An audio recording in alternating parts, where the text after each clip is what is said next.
হারাতে হবে। আমি কি করতাম আল্লাহ? মুহূর্তের ভিতরে তিনি ডিসিশন নিয়ে নিলেন, বিদ্যুৎ বেগে তলোয়ার চালালেন।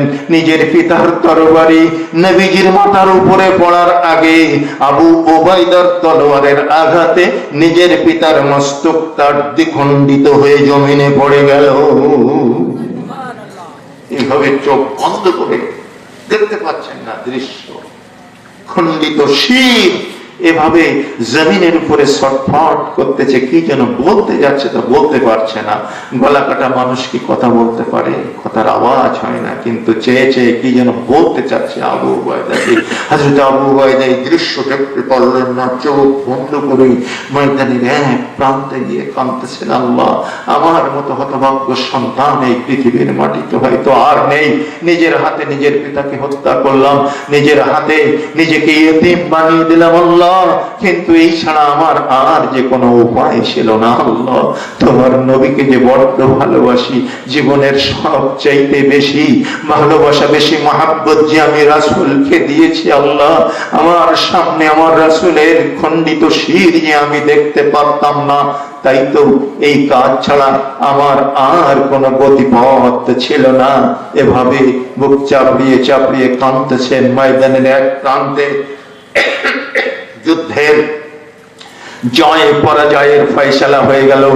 আল্লাহ পাক মুসলমানদের বিজয় দিলেন। বিজয় উল্লাসে সেদিন বিশ্ব নবী বিজয় মিছিল করেননি, আল্লাহর শুকর করছেন, আল্লাহ পাকের হামদ বর্ণনা করছেন, আর আহত সাহাবীদের খোঁজ খবর নিচ্ছেন। যারা শহীদ হয়েছেন তাদেরকেও দাফনের জন্য একত্রিত করতেছেন। যুদ্ধের ময়দানে তিনি ঘুরে ঘুরে দেখছেন কে কোথায় আছে, কার কি অবস্থা দেখছেন। নিহতদের ভিতরে শহীদদের কাতারে আবু উবাইদাকে দেখা যাচ্ছে না, আবার পাশে যারা আছে তাদের ভিতরে আবু উবাইদাকে দেখা যায় না। চিৎকার দিয়ে জিজ্ঞেস করলেন, আইনা আবু উবাইদা, কোথায় আমার আবু উবাইদা? সাহাবীরা বলছেন, ওই যে ময়দানের এক পাশে বসে বসে কাঁদতেছে আপনার আবু উবাইদা। কেন কাঁদতেছে? কত কুতিলা আবুহু, আবু উবাইদার পিতা নিহত হয়েছে তাই কাঁদতেছে। ছুটে গেলেন, তিনি জিজ্ঞেস করলেন, মান কাতালা আবাহু, কে হত্যা করেছে আবু উবাইদার পিতাকে? সাহাবীরা কোনো উত্তর দিতে পারছেন না, ছুটে চলে গেলেন ময়দানের এক প্রান্তে গিয়ে আবু উবাইদাকে এভাবে বাজু ধরে তুলে নিজের বুকের উপরে নিয়ে বলছেন, বলো, মান কাতালা আবাকা, কে তোমাকে ইয়তীম করে দিল? কে তোমার বাপ মারা করে দিল? তোমার বাপকে কে হত্যা করেছে? আবু উবাইদা বলো। হযরত আবু উবাইদা রাসূলের বুকের ভিতরে মাথা ঢুকিয়ে ডুকরে ডুকরে কাঁদছেন আর বলছেন, ইয়া রাসূলুল্লাহ, আর কেউ নয় গো, আর কেউ নয়, আমার নিজের আব্বাকে নিজেই হত্যা করেছি। রাসূল চমকে উঠে বললেন, লিমা কাতালতা আবাকা ইয়া আবু উবাইদা, কেন তুমি এই কাজ করলে? নিজের পিতাকে নিজেকে হত্যা করে এত বড় মহাপাতকের কাজ তুমি কেন করলে? কেন তুমি নিজেকে এতিম বানালে? হযরত আবু উবাইদা কান্দে, নবী গো, আমি তো এটা করতে চাইনি। যখন দেখলাম আমার পিতা তলোয়ার উত্তোলন করেছে আপনার মাথার উপরে, ইয়া রাসূলুল্লাহ, আমি যেন দেখছি কিয়ামত কায়েম হয়ে গেছে। আমি ময়দানে মাহশরে দাঁড়িয়ে আছি, আর আমার আল্লাহ আমাকে ডাক দিয়ে বলতেছেন, আবু উবাইদা, আমার মারা বাবারা ইয়তীম নবীকে বদরে যাওয়ার আগে তোদের কাছে আমানত রেখেছিলাম, আমার সেই আমানত আজকে ফিরিয়ে দে। আবু উবাইদা রে, আমার সেই আমানত আজকে ফিরিয়ে দে। নবী গো, আমি কি আমানত আল্লাহর কাছে ফিরিয়ে দেব? আমি আর মুহূর্তকাল বিলম্ব করতে পারলাম না। যদি মাত্র অর্ধ মুহূর্ত, আধা সেকেন্ড দেরি করি, আমার নবীকে হারাতে হয়। একদিকে আমার নবী আর একদিকে আমার আব্বা। যদি আব্বাকে বাঁচাই, নবীকে হারাতে হয়, আর যদি নবীকে বাঁচাই, আব্বাকে হারাতে হয়। আমি আব্বার মস্তকটা তলোয়ার মেরে উড়িয়ে দিয়েছি। নবী গো, আমি বাবা হারানোর ব্যথা সইতে পারি। নবী গো, আমি মা হারানোর ব্যথা সইতে পারি। আমার নিজের জীবনটা বিসর্জন দেওয়ার মায়া আমি বরদাস্ত করতে পারি। নবী গো, কোনদিন আমার রাসূলকে হারানোর ব্যথা আমি বরদাস্ত করতে পারতাম না।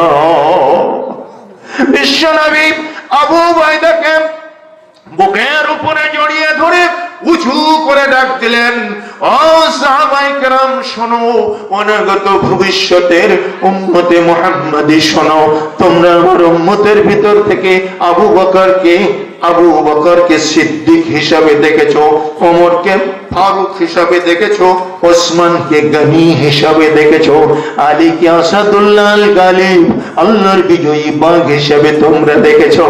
আজকে দেখে নাও আমার উম্মতের মধ্যে সবচাইতে বেশি আমানতদার সাহাবীকে দেখে নাও। আমিনু হাদিহিল উম্মাহ, আমিনু হাদিহিল উম্মাহ। দেখেন তো রাসূলের ভক্তি কাকে বলে, দেখেন তো আল্লাহর পরীক্ষায় নিপতিত হওয়া কাকে বলে। আজকে যদি আমাদের সামনে এই পরীক্ষা আসতো, আমরা কি উত্তীর্ণ হতে পারতাম? নিজের বিবেকের কাছে, নিজের ঈমানের কাছে নিজে নিজে জিজ্ঞেস করেন তো, পারতাম কি আমরা এই পরীক্ষায় উত্তীর্ণ হতে?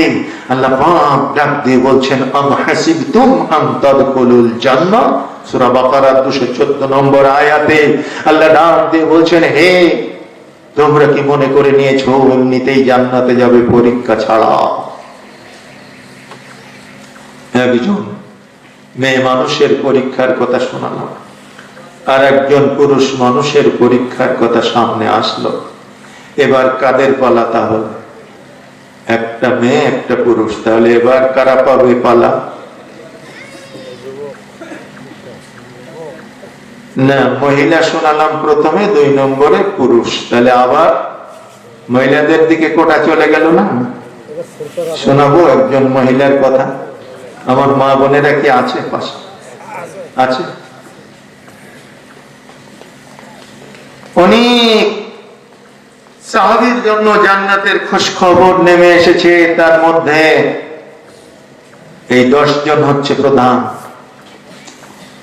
আর মহিলা সাহাবীদের ভিতর থেকে একজনকে আল্লাহর নবী জান্নাতের খোঁজ খবর দিয়ে গিয়েছিলেন জীবিত থাকতেই।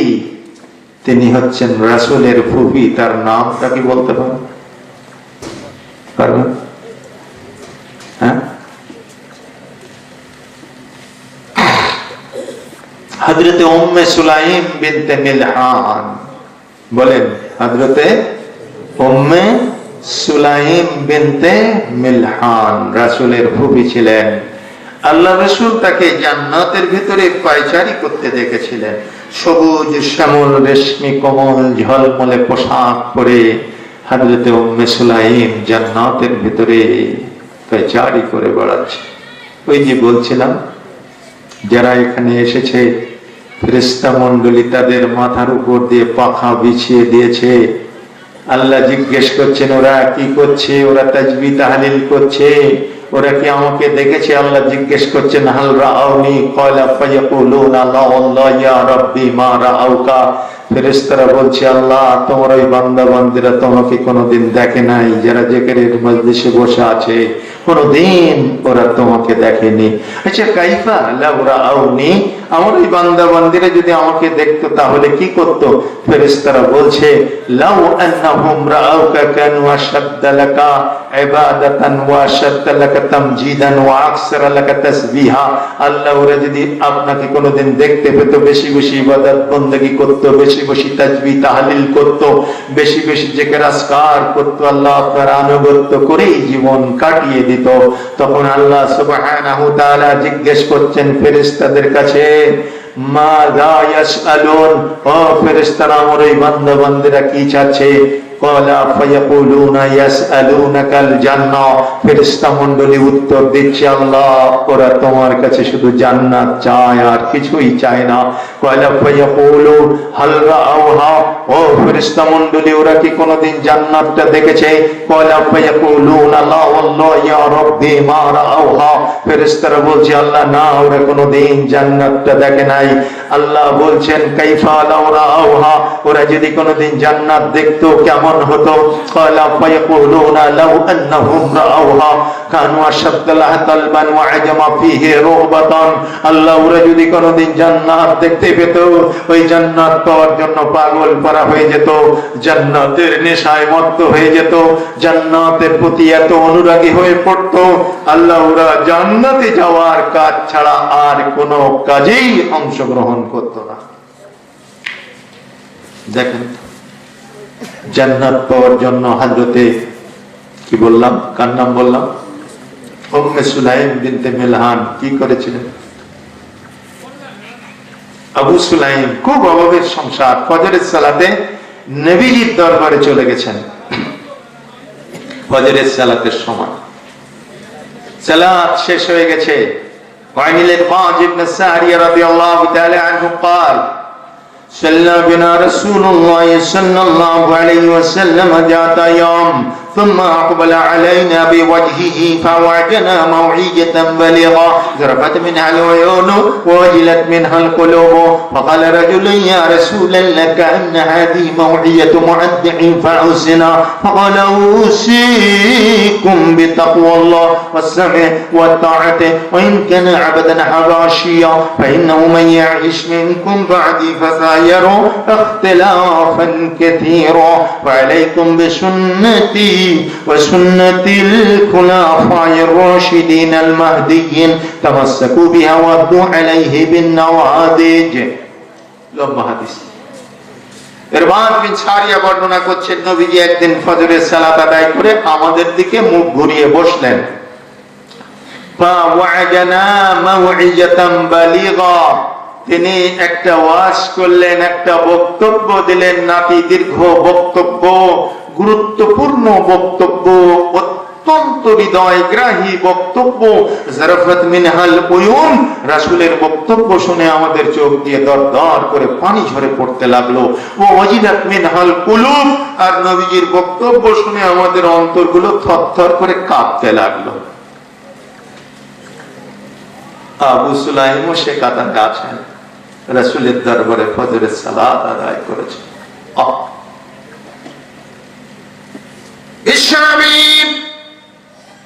এমন বক্তব্য দিয়েছেন, সাহাবীদের অন্তর কাঁপতেছে, চোখ দিয়ে দরদর করে পানি ঝরে পড়তেছে। একজন ব্যক্তি উঠে দাঁড়ালেন এবং বললেন,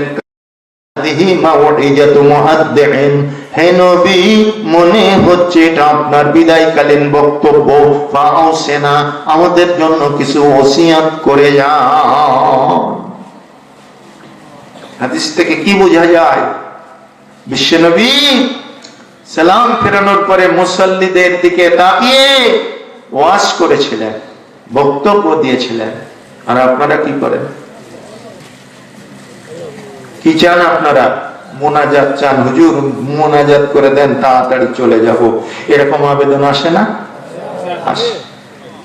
আর নবীজি করলেন কি? ফাওয়া'জানা মাউ'ইজাতান বালিগা। ইয়া নবী আল্লাহ, আপনার এই বক্তব্য প্রমাণ করছে বেশি দিন আমাদের মাঝখানে আর থাকবেন না। ফাউসিনা, আমাদেরকে ওসিয়ত করে যান। নবীজি বললেন, উসিকুম বিতাকওয়াল্লাহ, আমি তোমাদের ওসিয়ত করে যাচ্ছি, আল্লাহকে ভয় করবে, আল্লাহকে ভয় করবে। আল্লাহকে যদি ভয় করতে পারো গো, ওই মুত্তাকি সব দিক থেকে সফল কাম হয়ে যাবে। ইন্না লিল মুত্তাকিনা মাফাজা, আল্লাহ বলছেন নিশ্চয়ই মুত্তাকিরা হবে সফল কাম। তারা সফল কাম হবে? মুত্তাকি। মুত্তাকি মানে কি জানেন না? বাংলা মুত্তাকি পরহেজগার। পরহেজগার তাও উর্দু হলো, বাংলায় কি হবে? আল্লাহ ভীরু। বলেন বাংলায় আল্লাহ ভীরু মানুষ। আল্লাহ ভীরু মানে আল্লাহর ভয়ে পাপটা করে না। কেউ নেই সেখানে, পাপটা করলে কেউ দেখবে না, কিন্তু আল্লাহ আছেন এইটা জেনে পাপটা না করে ফিরে আসে। এরকম মানুষের নাম হচ্ছে মুত্তাকি। আর এভাবে যদি মানুষ নিজেকে গঠন করতে পারে, ওই মানুষ দিয়ে সমাজে কোনো অন্যায় হবে না। আল্লাহ রাব্বুল আলামিন সূরা ফাতিরের 27 নম্বর আয়াতে বললেন, ইন্নামা ইয়াখশাল্লাহু মিন ইবাদিহি ইবাদিহিল উলামা, নিশ্চয়ই যারা আল্লাহকে ভয় করে, মুত্তাকি মানে আল্লাহ ভীরু, আল্লাহকে যে ভয় করে, তো আল্লাহ বলছেন নিশ্চয়ই যারা আলেম হয়, যারা জ্ঞানী হয়, যারা ইলমে দ্বীন শিক্ষা করে, ইয়াখশাল্লাহ মিন ইবাদিহিল উলামা, তারা আল্লাহকে ভয় করে। আজকের যে ছেলেটা পাগড়ি নিল হাফেজে কোরআন, বাংলাদেশে বহু হাফেজে কোরআন আছে না? এমন ভাবে বললেন যে না নেই, আমি বানিয়ে বানিয়ে বলতেছি, অনেক হাফেজে কোরআন আছে কি না? তারা সবাই সরকারি চাকরি করে না? করে, এটাও করে। বাংলাদেশে বহু হাফেজে কোরআন আছে না? তা আছে। তাই এরা সরকারি চাকরি করে না? তা করে। তার মানে হুজুর যা বলবে তাই আপনারা বলবেন, তাই?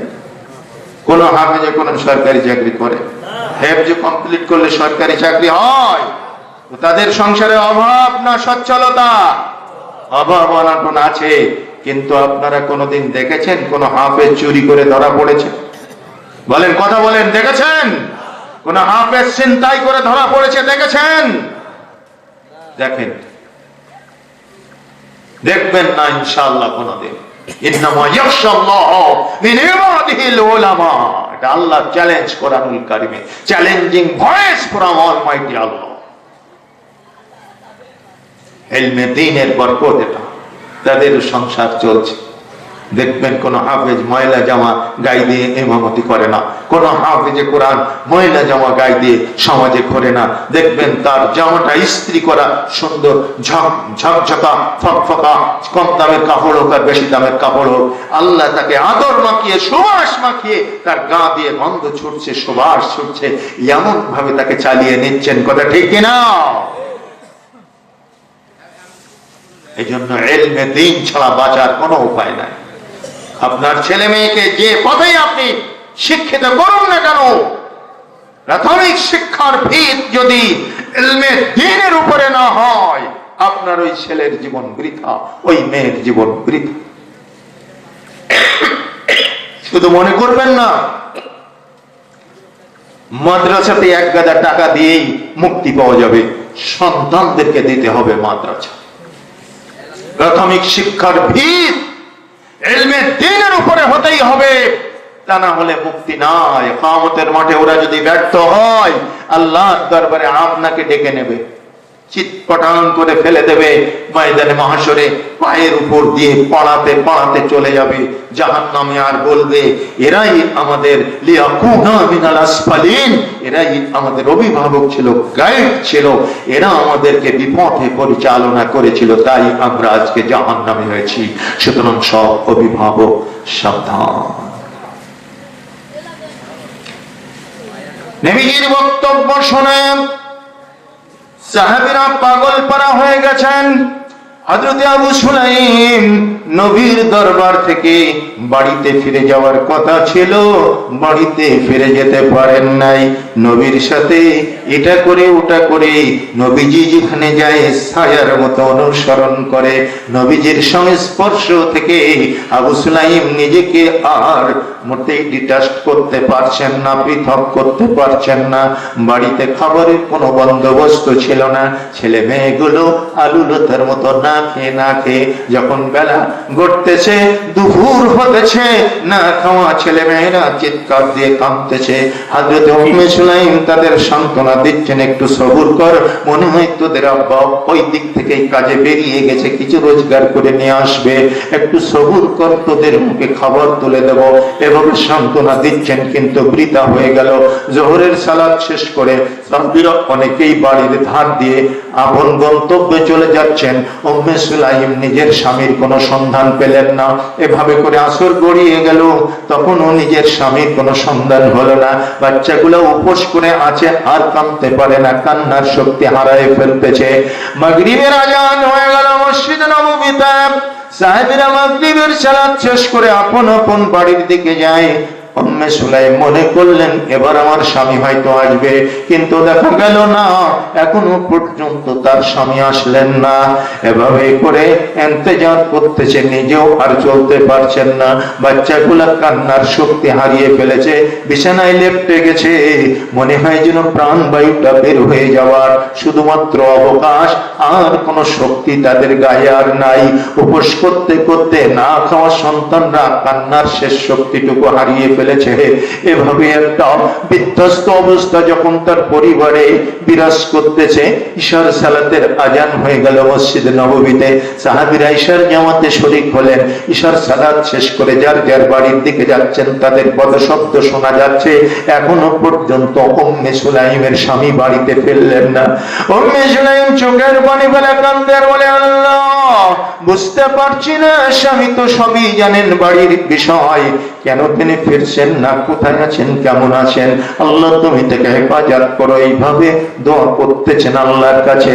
হঠাৎ করে বাইরের থেকে কড়া নড়ে উঠলো, আর মৃদু সুরে সালামের শব্দ শোনা গেল, আসসালামু আলাইকুম ইয়া আহলাল বাইত, হে বাড়িওয়ালারা, তোমাদের উপরে সালাম।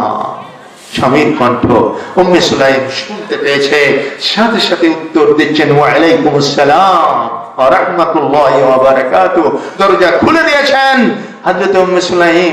দরজা খোলার সাথে সাথে আবু সুলাইম ঘরে প্রবেশ করে স্ত্রীকে জড়িয়ে ধরেছেন, বিবি, মাফ করে দাও, যা হয়েছে আমার সম্পূর্ণ মনের অজান্তে।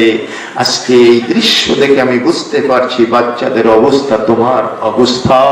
উম্মে সুলাইম, বিশ্বাস করো, রাসূলের দরবারে ছিলাম, সালাম ফেরানোর পরে নবীজি বক্তব্য দিলেন আমাদের দিকে ফিরে। রাসূলের মুক্তার মতো শ্বেত শুভ্র দাঁতগুলো আমি যখন দেখলাম, নবীর প্রেমে পাগল হয়ে গেলাম। নবীর সঙ্গে ঘুরেছি, যেখানে গেছেন সেখানে গেছি, সারাদিন রাসূলের সান্নিধ্যে ছিলাম, দুনিয়া ভুলে গিয়েছিলাম। হে উম্মে সুলাইম, বিশ্বাস করো উম্মে সুলাইম, যা হয়েছে সব অনিচ্ছাকৃত ভাবে হয়েছে। বাড়ির কথা বলে গিয়েছিলাম। আচ্ছা ঠিক আছে, কাঁদবেন না স্বামী। চোখ মুছিয়ে দিচ্ছে আঁচল দিয়ে, আর বলছে, ঠিক আছে, রাসূলের দরবারে ছিলেন, এত বড় শান্তির কথা। আজকালকার দিনে আমাদের মেয়েরা হলে এই অবস্থায়, এই সিচুয়েশনে স্বামীর সাথে এত সুন্দর ব্যবহার করতে পারত? কঠিন, অসম্ভব। উম্মে সুলাইম আঁচল দিয়ে চোখ মুছিয়ে দিলে বলছেন, বিশ্বনবীর দরবারে ছিলেন, যেখানে থাকলে জান্নাতের ফয়সালা হয়। চিন্তা করবেন না, একটা উপায় হয়ে যাবে, আপনি শান্ত হন, এতটা অশান্ত হবেন না, চোখের পানি ফেলবেন না। এক ফোঁটা পানি মুছিয়ে দিচ্ছে তো 5 ফোঁটা পানি বের হচ্ছে। কি ব্যাপার স্বামী? আমি না বলছি আমি কিছুই মনে করিনি, আমার সন্তান যদি না খেয়ে মরেও যায়, আমি উম্মে সুলাইম যদি না খেয়ে আমার প্রাণ বায়ু নিঃশেষ হয়ে যায়, আপনি রাসূলের দরবারে ছিলেন, আমার পক্ষ থেকে একটা মুহূর্তের জন্য শিকায়েত করব না, অভিযোগ করব না। আপনি চোখের পানি থামান। হযরত আবু সুলাইম বলছেন, বিবি, চোখের পানি কেমনে থামাবো? আর একটা কাজ তো করে ফেলেছি। আর একটা কাজ মানে কি কাজ করেছে? বিশ্বনবীর দরবারে ঈশার সালাতের পরে নবীজি ঘোষণা দিলেন, কে শুভ, আমার বাড়িতে একজন মেহমান এসেছেন, আমার মেহমানকে এক সন্ধ্যা আপ্যায়ন করতে পারো এমন কে আছো? আমার বাড়িতে খাবারের এমন কোন সংস্থান নেই যা দিয়ে মেহমানকে আপ্যায়ন করা যাবে, তাই তোমাদের ভিতর থেকে আমার এই মেহমানকে কে নিতে পারবে? সঙ্গে সঙ্গে আবু সুলাইম বলতেছেন, লাব্বাইকা ওয়া সাআদাইকা ইয়া রাসূলুল্লাহ, হে নবী, আমাকে মঞ্জুর করুন, আমি মেহমানকে নিয়ে যেতে চাই। সাহাবীরা ছিলেন অধিক ভদ্র মানুষ, শরীফ মানুষ, aristocrat man of the society. তাদের চাইতে শুভ, এত সুন্দর মানুষ সোসাইটিতে ছিল না।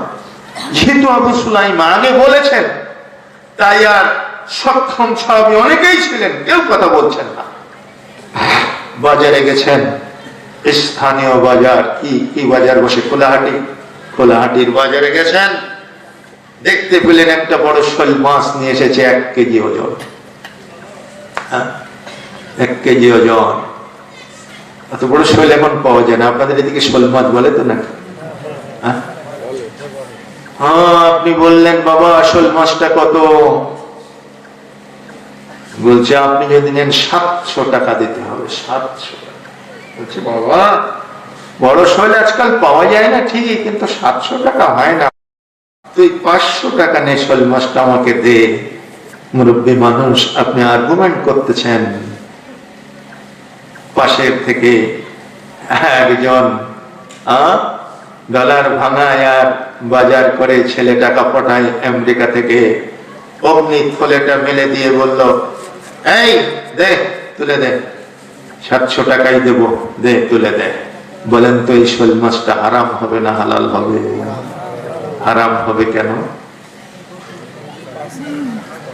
দুইজনে, ক্রেতা বিক্রেতা দুইজন কথা বলছে। এমতো অবস্থায় তৃতীয় পক্ষ দরদাম করতে পারবে না। দুজনে কথা বলছে, ক্রেতা বিক্রেতার ভিতরে বার্গেনিং চলতেছে, হয় কেনা বেচা সংগঠিত হবে, নতুবা দুজন পৃথক হয়ে যাবে। পৃথক হওয়ার পরে আপনাকে দর করতে হবে, দাম বলতে হবে। এর আগ পর্যন্ত দাম বলা হারাম। ছেলে মেয়ের বিবাহের কথাবার্তা চলছে, এই পাড়ায় ওই পাড়ায়, মুরব্বীদের মাঝখানে কথাবার্তা চলছে। আপনি দেখলেন মেয়েটা শিক্ষিতা, অত্যন্ত নম্র, ভদ্র, আবেদা, সালেহা। এই মেয়ে তো অমুকের ছেলের সাথে বিবাহ হচ্ছে, না আমার ছেলের ব্যাপারে কথা বলতে হবে। রাতের আধারে চুপটি করে গিয়ে বললেন, সফিরুদ্দিন ভাই তোমাকে তো অনেক ভালোবাসি, অনেক দিন থেকে একটা কথা বলবো বলবো করে বলা হয় না, তোমার মেয়েটা আমার ছেলেকে দিলে কেমন হয়? আপনার ছেলে চাকরি করে, আর যে ছেলের সাথে কথা হচ্ছিল এটা চাকরি করে না। সফিরুদ্দিন অমনি মক্ষম সুযোগ মনে করে এদিকে অমিট করে দিয়ে আপনার ছেলের সাথে মেয়ে দিয়ে দিতে রাজি হয়ে গেল। এই সম্পর্ক, এই সম্বন্ধ, এই বৈবাহিক বন্ধন হালাল হবে না, হারাম হয়ে যাবে। যে বাড়িতে কথাবার্তা চলছে হয় বিবাহ হবে, নতুবা কাট অফ হয়ে যাবে। এরপরে আপনাকে প্রস্তাব করতে হবে। এর নাম হচ্ছে মানবাধিকার। এর নাম কি? হিউম্যান রাইট, মানবাধিকার। ইসলাম যেভাবে প্রত্যেকটি ক্ষেত্রে, ছোট থেকে বড় প্রত্যেকটি ক্ষেত্রে মানবাধিকার পরাকাষ্ঠা দেখিয়েছে, মানবাধিকারের নমুনা প্রদর্শন করেছে, পৃথিবীতে অন্য কোন জাতি, অন্য কোন নেতা যেটা পারে নাই। জোরে কোন সুবহানাল্লাহ। হযরত আবু সুলাইম যেহেতু বলেছেন, কোন সাহাবী কথা বললেন না। আবু সুলাইম সেই মেহমানকে নিয়ে বাড়িতে বাইরের ঘরে বসে এসেছেন। বিবি চোখের পানি থামাতে যায়, কিন্তু থামাতে পারি না। নবীর মেহমানকে বাইরের ঘরে বসিয়ে রেখে এসেছি, কি দিয়ে নবীর মেহমানকে আপ্যায়ন করবো গো? হযরত উম্মে সুলাইম এবার একেবারে বিনা মেঘে বজ্রাপাত হয়েছে উম্মে সুলাইমের মাথায়। স্বামী, নিজেরা খাইনি, উপবাস করে রাত কাটাবো, দিন কাটাবো, কেউ দেখবে না, কিন্তু নবীর মেহমান আমার ঘরে এনেছেন। The first honourable guest all over of the world, পৃথিবীর সবচাইতে বড় মেহমান আজকে আমার ঘরে, আমার বাড়িতে। তাকে যদি আপ্যায়ন না করতে পারি গো, নবীর অমর্যাদা হবে, নবীজি ছোট হয়ে যাবেন। সব কিছু বরদাস্ত করতে পারি, নবীর অপমান বরদাস্ত করতে পারি না। এ স্বামী করেছে উপায় কি এখন? আবু সুলাইম আরো বেশি কাঁদতে শুরু করেছেন। এখন কি করে এই পরীক্ষায় পার হব? রাসূলের মেহমানের সামনে কেমন করে বলবো গো শুয়ে থাকেন না খেয়ে, আমার বাড়িতে কোনো খাবার নেই? এ কথা বলতে যে আমার মাথা কাটা যাবে। উম্মে সুলাইম কিভাবে বলা যায়? এই উম্মে সুলাইম, কি আমি করব? তুমি পরামর্শ দাও। কবি নজরুল বলছেন, দিবসে দিয়েছে শক্তি সাহস, নিশীতে হয়েছে বধূ, পুরুষ এসেছে মরু ত্রিশালয়ে, নারী যোগাইছে মধু।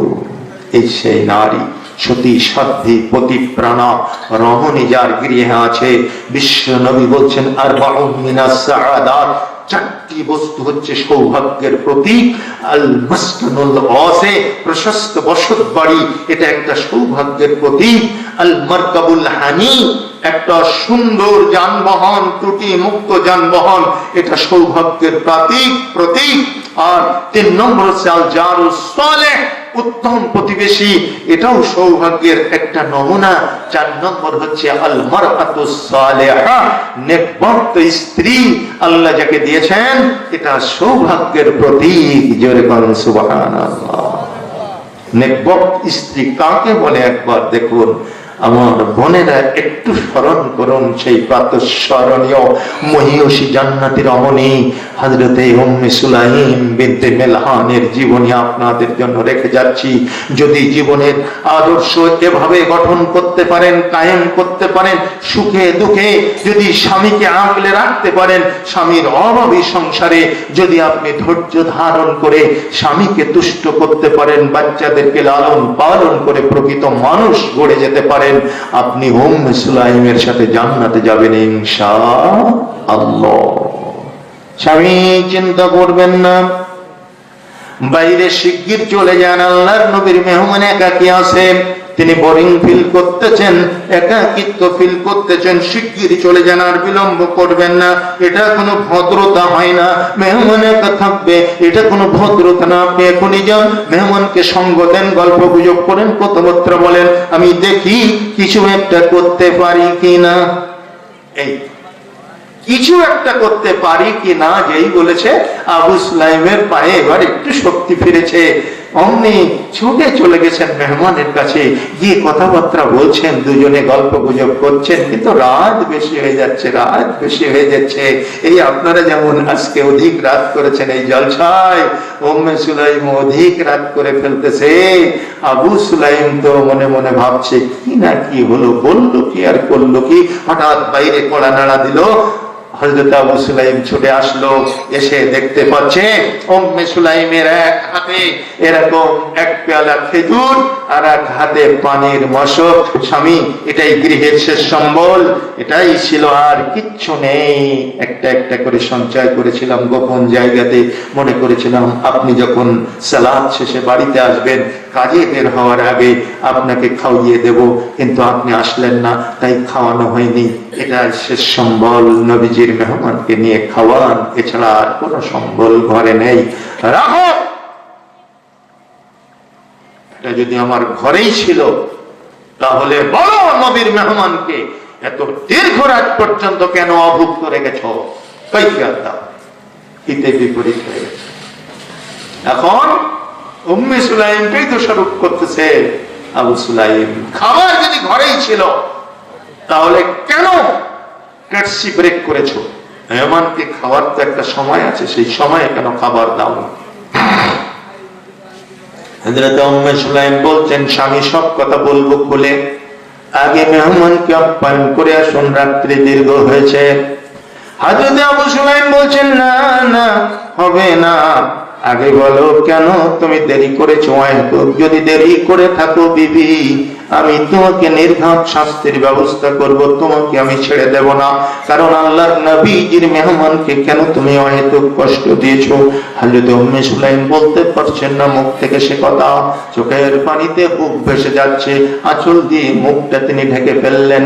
স্বামী, সব কথা তো বলতে পারা যায় না, আমার বলতে যে বড় কষ্ট হয়, বলতেছি বড় বাঁধে মুখে। ওই যে দেখুন মাসুম বাচ্চাটা ঘুমিয়ে আছে, আমি যখন এই খাবারের পেয়ালাটা গোপন জায়গা থেকে হাতে বের করলাম, আমার ওই নবনাবুদ শিশু, অবোধ শিশু জাগ্রত হয়ে গেল। আমার ওই মাসুম বাচ্চা আমাকে চিৎকার দিয়ে বলল, মা, ও মা, তোমার হাতের পেয়ালা ভর্তি খেজুর দেখতেছি, মা, তোমার ওই খেজুর থেকে একটি খেজুর আমাকে দাও রে মা, ক্ষুধার তাড়নায় ঘুম আসে না মা, পেট চলে যায় রে মা, আমার জানটা মনে হয় বের হয়ে যাবে, বাবু একটি খেজুর আমাকে দাও, একটি খেজুর আমাকে দাও। স্বামী, অবোধ শিশুর কান্না শুনে আমি মা, আমার হৃদয়ের তন্ত্রিতে তন্ত্রিতে ঝড় উঠে যায়। কিন্তু নবীর মেহমানের কথা চিন্তা করে একটি খেজুর আমি বাচ্চার মুখে তুলে দিতে পারি নাই, কারণ অবোধ বাচ্চা জানে না নবীজির মেহমান আমার বাড়িতে বসে আছেন অপেক্ষায়, খাবারের অপেক্ষায়, ঘরে কোনো সম্বল নাই। একটি খেজুর যদি দিই আর একটা খেজুর চেয়ে বসবে, আর একটা খেজুর খাওয়ার পরে আর একটা বাচ্চা হয়তো উঠে যাবে। এভাবে আমার খেজুর গুলো কিছু সময় সময়ের মধ্যেই সব নিঃশেষ হয়ে যাবে। আমি খেজুরের পেয়ালাটা যথাস্থানে রেখে দিলাম, আর ওই অবোধ কান্নারত শিশুকে আমি বুকে জড়িয়ে ধরলাম। মাতৃত্বের সমস্ত স্নেহ উজাড় করে দিয়ে বুকের ভিতরে নিয়ে বিছানায় শুয়ে শুয়ে মাথায় হাত বোলাই আর বলি, বাবা ঘুমা, বাবা ঘুমা। আল্লাহর কাছে কামনা করি, আল্লাহ আমার বাচ্চার চোখে ঘুম নামিয়ে দাও, আমার বাচ্চাকে ঘুমিয়ে দাও আল্লাহ। খোদা তোর বাচ্চা বুকের ভিতরে ডুকরে ডুকরে কেঁদে ওঠে। খোদা তোর বাচ্চার কান্না, ও স্বামী, মা যদি হতেন তাহলে বুঝতে পারতেন, মা যদি হতেন তখন বুঝতে পারতেন বাচ্চার কান্নার আওয়াজ মায়ের হৃদয়ের কোন জায়গায় পৌঁছে যায়। স্বামী গো, বাচ্চা ঘুমায় না, ঘুমায় না। পরিশেষে যখন ঘুমায়েছে তখন আমি খেজুরের পেয়ালাটা আপনার কাছে নিয়ে এসেছি, এই জন্য বিলম্ব হয়েছে। বিশ্বাস করুন, ইচ্ছা করে আমি বিলম্ব করিনি। দেখেন কি অবস্থা। জান্নাতের জন্য যারা পাগল হয়েছিলেন তাদের আচরণ দেখো, তাদের আমল। জান্নাত ছাড়া পৃথিবীতে আর কিচ্ছু চায় না। স্বামী আর চলতে পারছে না, পা উঠছে না। বিবি কি শোনাইলে তুমি? এই কথা শোনার পরে খেজুরের পেয়ালা নিয়ে আমি কেমনে মেহমানের সামনে যাই? স্বামী, শক্ত হতে হবে, ইমানের পরীক্ষায় পাশ করতে হবে। যান, নবীজির মেহমানকে খাওয়ায় আসেন। সুযোগ আসলে বাচ্চাদেরকে খাওয়াতে পারবো, রাত পহলে একটা ব্যবস্থা হবে। যান, আর দেরি করবেন না। নবীজির সাহাবী আবু সুলাইম 10 কদম এগোলেই উম্মে সুলাইম পিছন থেকে ডাক দিল, স্বামী একটা কথা শোনেন, যেই পরিমাণ খেজুর আছে একজনের পেট ভরবে, 2 জনের পেট ভরবে না। আরবের নিয়ম আছে, দস্তুর আছে, মেহমান আর মেজবান একই সাথে বসে খেতে হবে। 2 জন 2 জায়গায় থাকলে মেহমান খাবার টাচ করবে না। আজও পর্যন্ত রয়েছে এই নিয়ম, আজও আছে। হোস্ট এবং গেস্ট একই সাথে খেতে হবে। যিনি বাড়িওয়ালা, যিনি হোস্ট, তিনি শুরু করবেন আগে, মেজবান আগে শুরু করবেন বিসমিল্লাহ বলে, তারপরে মেহমান শুরু করবে। বিবি বলছে, স্বামী আপনাকে পলিসি অ্যাপ্লাই করতে হবে। নবীর মেহমানকে যদি ফুল পেটা খাওয়াতে হয়, সমস্ত খেজুর গুলো খাওয়াতে হয়, বিসমিল্লাহ বলে আপনি খেজুরের পেয়ালায় হাত দিবেন আর বাহানা করে বাতিটা নিভিয়ে দেবেন। বাতি নিভানোর সঙ্গে সঙ্গে আলটিমেটাম দেবেন, উম্মে সুলাইম বাতি নিভে গেছে, আলো জ্বালিয়ে দাও। আমি মিছিমিছি খোঁজাখুঁজি করে রিপোর্ট করব, স্বামী বাচ্চারা কোথায় দেশলাই রেখেছে, আগুন জ্বালানোর সামগ্রী কোথায় রেখেছে, আমি খুঁজে পেলাম না। এভাবে করে আমি যখন আপনাকে জবাব দেব, আপনি মেহমানকে বলবেন, ভাই আসেন, খেজুর গুলো তো আমরা দেখলাম একটু আগে বাতি জ্বলাকালীন, আমরা তো দেখলাম খেজুর গুলো ওকে আছে, সবকিছু ঠিক আছে, আসেন। বাতি যখন জ্বালানো গেল না, অন্ধকারেই খাওয়া শুরু করি। বিসমিল্লাহ বলে আপনি একটি খেজুর উঠাবেন, মুখ পর্যন্ত তুলবেন, মুখের ভিতরে দিবেন না, চুপটি করে বন্ধ করে পেয়ালায় খেজুরটা রেখে দেবেন। এইভাবে আপনি মুখ নাড়াচাড়া করবেন, মিশি মিশি চাপচুপ চাপচুপ শব্দ করতে থাকবেন। স্বামী গো, নবীর মেহমান মনে করবেন আপনি দস্তুর মতো খাচ্ছেন, তিনিও খেতে শুরু করে দেবেন। গোটা দস্তুরখানে এইভাবে আপনাকে অভিনয় করতে হবে। একটি খেজুর আপনি গলদ্যকরণ করতে পারবেন না, সবগুলো খেজুর মুখ পর্যন্ত নিয়ে আবার পেয়ালায় রেখে দেবেন। এভাবে যদি করতে পারেন গো, তাহলে নবীর মেহমান বুঝতে পারবে না, অন্ধকারে সব খেজুর গুলো খেয়ে ফেলবে, পেটটা ভরে যাবে, মেহমান খুশি হবে। আর মেহমান যদি খুশি হয়, আমার নবীর মুখটা বড় হবে, নবীর মর্যাদা রক্ষা হবে। স্বামী আবু সুলাইম স্ত্রীর কথা মতো দস্তরখানে বসে অভিনয় করতে লাগলেন। এভাবে বাতি নিভানো, অন্ধকারের ভিতরে খাওয়া শুরু হলো। হযরত আবু সুলাইম ক্ষুধার্ত শরীরে যখন খেজুর মুখের দিকে নেয়, মন বলে একটা না হয় খাই, কিন্তু না খাই খায় না, মেহমানকে গোটা খেজুর খাওয়ানোর জন্য একটা খেজুর মুখের ভিতরে দেয় না, চপচুপ করে মুখ নাড়াচাড়া করে আর খেজুর গুলা যথা স্থানে রেখে দেয়। আমার আল্লাহ ডাক দিয়ে বলেন আসমানে, ও ফেরেশতা মণ্ডলী, যাদেরকে একদিন তৈরি করতে তোরা নিষেধ করেছিলি, আমার সেই মাটির মানুষ কেমন করে আল্লাহ এবং তার রাসূলের সন্তুষ্টি কামনা করে একবার দেখে নে। গোটা দস্তরখানে বসে হযরত আবু সুলাইম এইভাবে অভিনয় করে খেজুর যখন শেষ হয়ে গেছে, তিনি হাত দিয়েছেন পিয়ালায়, একটি খেজুরও নাই। চতুর্দিকে ঘুরিয়ে ঘুরিয়ে দেখলেন একটু খেজুরও নাই। সঙ্গে সঙ্গে চিৎকার দিয়ে বলে উঠলেন আলহামদুলিল্লাহ, আল্লাহ খুব খাওয়াইছো, আল্লাহ আল্লাহ খুব খেয়েছে, সমস্ত খেজুর মেহমান খেয়েছে।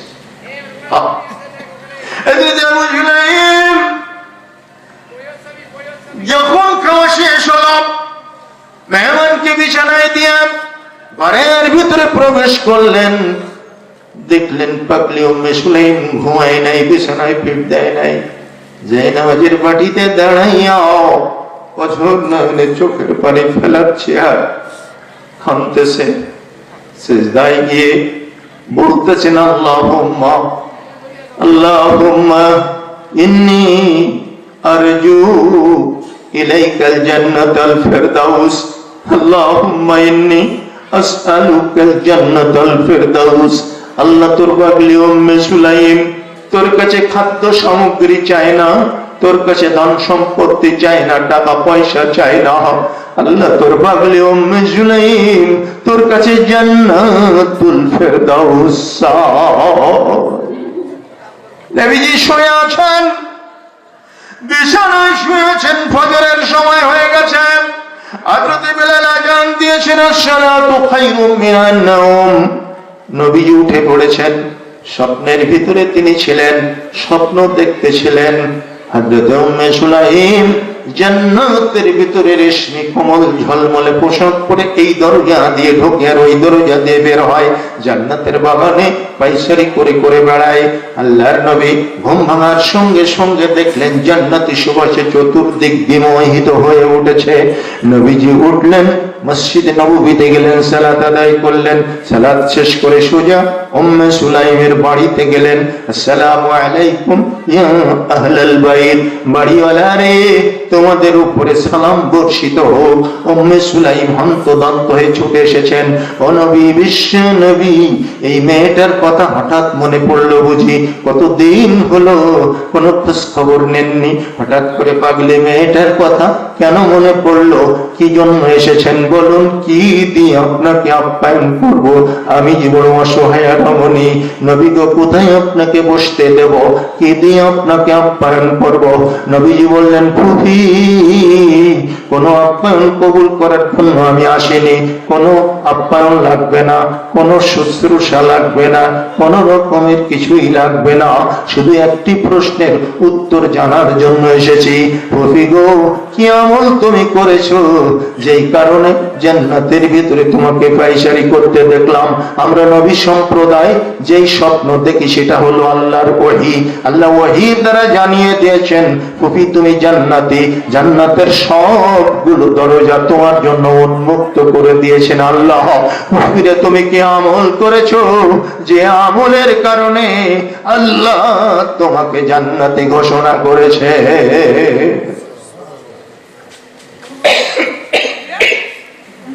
হযরত উম্মে সুলাইম গোটা রাত্রির ঘটনা সব খুলে বলেছেন। আল্লাহর নবীর চোখ দিয়ে দরদর করে পানি পড়ে এই দাড়ি মোবারক ভিজে গেছে, বক্ষস্থল ভিজে গেছে। ঘরের ভিতরে ঢুকে মৃত প্রায় বাচ্চাগুলাকে কোলের উপরে তুলে নিয়ে ডাক দিচ্ছেন, আবু বকর, ওমর, ওসমান, আলী, কে কোথায় আছো? চলে আয়, খাবার নিয়ে আয়। সবাই খাবার এনেছেন। এই উরুর উপরে বসিয়ে নবীজি খাবার তুলে দিচ্ছেন বাচ্চাদের মুখে আর বলছেন, হে বাচ্চারা, তোদেরকে কষ্ট দিয়ে, তোদেরকে অভুক্ত রেখে তোদের মা আল্লাহর জান্নাতের 8খানা দরজা সব খরিদ করে নিয়েছে। তোদের মা জান্নাতি, বেটারা তোরা কিছু মনে করিস না, দুঃখ পেয়েছিস। সাহাবীরা অঢেল খাবার সামগ্রী নিয়ে এসে তার পরিবারের মুখে তুলে দিচ্ছেন। এই হচ্ছে একজন জান্নাতি রমণীর কাহিনী, যাকে বিশ্বনবী জীবিত থাকা অবস্থায় জান্নাতি ঘোষণা করেছিলেন। সম্মানিত সুধী ভাই ও বোনেরা, সেই আমাদের পূর্বসূরি যারা আল্লাহর কাছে আল্লাহর কোটে জান্নাত কিনতে গিয়ে পরীক্ষার পর পরীক্ষা দিয়েছিলেন, ঈমানের পরীক্ষায় তারা উত্তীর্ণ হয়েছিলেন। আজকে আপনাদের সামনে এই মাদ্রাসা মানে ঈমানের পরীক্ষা, এই তাহফিজুল কোরআন বিভাগ, এই কিতাব বিভাগ, এটা আপনাদের জন্য লিল্লাহ বোর্ডিং, এটা একটা ঈমানের পরীক্ষা। আল্লাহ আপনার যে সহায় সম্পত্তি দিয়েছেন, আপনার যে অর্থ দিয়েছেন, তার থেকে ইনফাক ফি সাবিলিল্লাহ করে আল্লাহর রাস্তায় খরচ করে কি আল্লাহর জান্নাতে জায়গা করে নিতে পারেন। গভীর রজনীতে আমি আর আপনাদের ধৈর্যের পরীক্ষা নেব না। যাওয়ার প্রাককালে আমাদের পূর্বসূরীদের অনুসরণ করে ইসলামের জন্য যদি সর্বোচ্চ ত্যাগ কেউ স্বীকার করতে চান, তাহলে এরকম একটা দানের ঘোষণা নগদে কিংবা বাকিতে আমার মতো গুনাহগারের হাতে সুপর্দ করবেন। এই আশাবাদ ব্যক্ত করে আপনাদের দিকে চেয়ে রইলাম। কে পারেন প্রথমেই একটা নগদে কিংবা বাকিতে একটা বড় অঙ্কের দান, মোটা অঙ্কের দান ঘোষণা করতে? চলে আসুন এই মঞ্চে। রাত্রি দীর্ঘায়িত হয়েছে, আর আমি ধৈর্যের পরীক্ষা নিতে চাই না। ফজরের সালাতে ব্যাঘাত ঘটবে। এতটা রাত্রি পর্যন্ত আমরা বক্তব্য করি না, স্বাভাবিকভাবে 12টার মধ্যেই ক্লোজ করার চেষ্টা করি, কিন্তু আজকে একটু ব্যতিক্রম হয়েছে। আল্লাহ কবুল করুন আপনাদের ধৈর্য, আপনাদের মনোসংযোগ আমাকে বারংবার আকর্ষিত করেছে বক্তব্য চালিয়ে যেতে, তাই আমিও থামাতে পারিনি। আসুন আমার ভাইজান, মাশাআল্লাহ, তিনি 500 টাকা, আল্লাহুম্মা সাল্লি আলাইহি আল্লাহুম্মা বারিক আলাইহি, 500 টাকার একটা দান দিয়েছেন। সবাই শরীক হওয়ার নিয়ত করেন, ছোট হোক বড় হোক। আর যদি বড় অঙ্কের দান কেউ এখন না দিতে পারেন, আপনি পরে পরিশোধ করবেন, বাকিতে ঘোষণা দিতে পারেন, লিখে দিতে পারেন। আশাবাদ আপনাদের কাছে ব্যক্ত করছি। আমার আরেকজন ভাই এখানে একজন যাও না, 100 টাকা দিলেন, আল্লাহুম্মা সাল্লি আলাইহি আল্লাহুম্মা বারিক আলাইহি, এখান থেকে গ্রহণ করে আমার হাতে দেন। আল্লাহুম্মা সাল্লি আলাইহি আল্লাহুম্মা বারিক আলাইহি আত্তাকুল্লাহ। প্রত্যেকটি দানবীর ভাই বোনকে আপনি কবুল করুন। বোনেরা, আপনাদের প্যান্ডেল থেকে আপনারা আপনাদের আঁচল লেংড়ানো জিহাদি সওগাত আপনারা তুলে বাচ্চাদের কাছে পাঠিয়ে দেন। আমাদের এখানে আরেকজন ভাই 100 টাকা দিয়েছেন, আল্লাহুম্মা সাল্লি আলাইহি আল্লাহুম্মা বারিক আলাইহি। আরে যুবক মানুষকেও নেই, একটা মুরব্বী মানুষকে দিয়েছেন এখানে। বাজায় ওনার বল আছে, এবার উনি নিশ্চয়ই নিতে পারে। কি সব অকর্মা যুবক সব। সম্মানিত সুধীবৃন্দ, আসুন যাওয়ার সময়তে সকলেই রেখে যাওয়ার চেষ্টা করুন অন্তত পক্ষে কিছু জিহাদি সওগাত, যা আজকে এই মাদ্রাসার জন্য সহায়ক হতে পারে। আল্লাহুম্মা সাল্লি আলাইহিম আল্লাহুম্মা বারিক আলাইহিম। আল্লাহ কবুল করুন, সকল দানবীর ভাইকে কবুল করুন। আরো একজন 500 টাকা দিয়েছেন, আল্লাহ কবুল করুন। আরো একজন ভাই 100, আরো একজন ভাই 500, আল্লাহ কবুল করে নিন। আল্লাহ প্রত্যেকটি দানবীর ভাইকে কবুল করুন। হযরত উম্মে সুলাইম পরিবারের সঙ্গে হাসর করার তৌফিক দিয়ে দিন। আল্লাহ আরেকজন ভাই 200, আরেকজন 100, আরেকজন ভাই দিয়েছেন 50, আল্লাহ কবুল করে নিন। আল্লাহ আরেকজন ভাই দিলেন 100, আল্লাহ আল্লাহুম্মা সাল্লি আলাইহি আল্লাহুম্মা বারিক আলাইহি। আরেকজন ভাই 100, আরেকজন ভাই 10 টাকা, আরেকজন ভাই 30 টাকা, আরেকজন ভাই দিলেন 50 খানা টাকা। আল্লাহুম্মা সাল্লি আলাইহি আল্লাহুম্মা বারিক আলাইহি। মাবুদ প্রত্যেকটি দানবীর ভাইকে কবুল করুন। আল্লাহ অভাব অভিযোগ দূরীভূত করে দিন। আল্লাহ দিনের মুজাহিদ বানিয়ে নিন। আল্লাহ কোরআনের মাদ্রাসার খাদেম বানিয়ে নিন। আল্লাহ তামাম জিন্দেগি যেন এই মাদ্রাসায়